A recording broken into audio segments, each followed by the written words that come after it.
Hi everyone, welcome to Ask Evette. And today we had a question. What is the psychosomatics of cellulite? Hi, and thank you for sending me this awesome question. And here is your answer. Hi everyone, Evette Rose here, founder of Metaphysical Anatomy Technique, which is a gentle, graceful healing technique that is designed to help you to support you to overcome, trauma and challenges that you've had in your life, whether it's anxiety, depression, self-sabotage, secondary gains, fears that you might be having as well.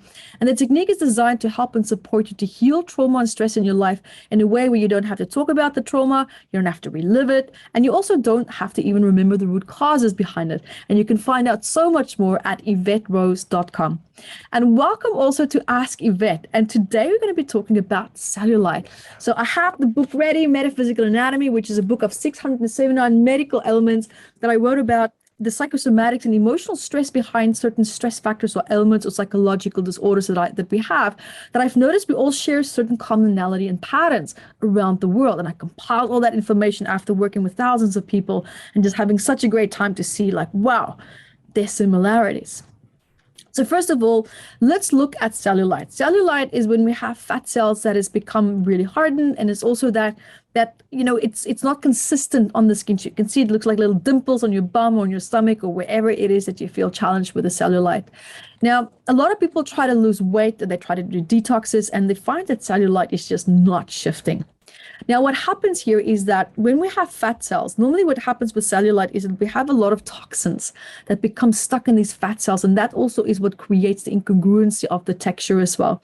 And when we look at cellulite that just doesn't want to shift, it means that there's toxicity in the fat cells that the fat is not releasing either. Now, in most cases, what can happen is that there can be so many toxins in the body that the body doesn't feel safe to release these toxins because it can be potentially be overwhelmed. So it's almost like the fat cells are holding on to it.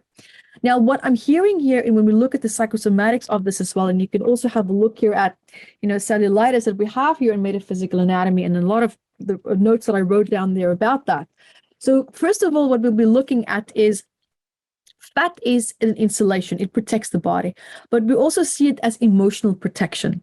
There's also a need to be nurtured from very aggressive people or circumstances in your environment that feels very harsh, it feels very unsafe, it feels very aggressive as well.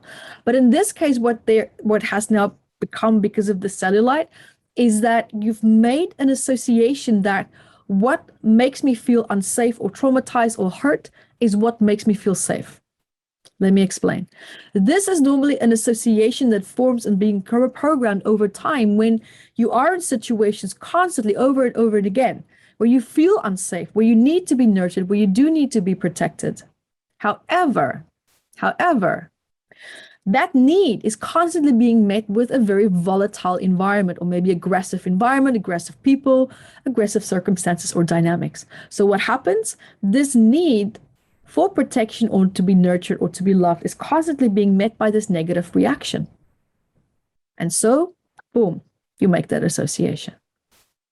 So this is the psychosomatic message of cellulite.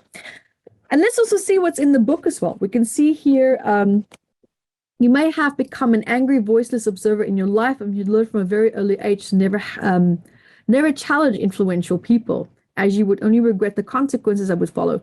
You often feel very unprotected by influential people in your life, and as a result of your poor personal boundaries. And you seem to feel responsible for too many chores and issues that are not your responsibility. So this is also a pattern of where, this is just a short section of a big part, but there's also a pattern of feeling overwhelmed with toxic support, feeling overwhelmed with, people that's making everything your problem. And because of your poor boundaries, you're not standing up, you're not doing anything about it. And it's causing you tremendous suffering. And just that need to go with a needing to be nurtured, needing to be loved, but in a way that makes you feel safe.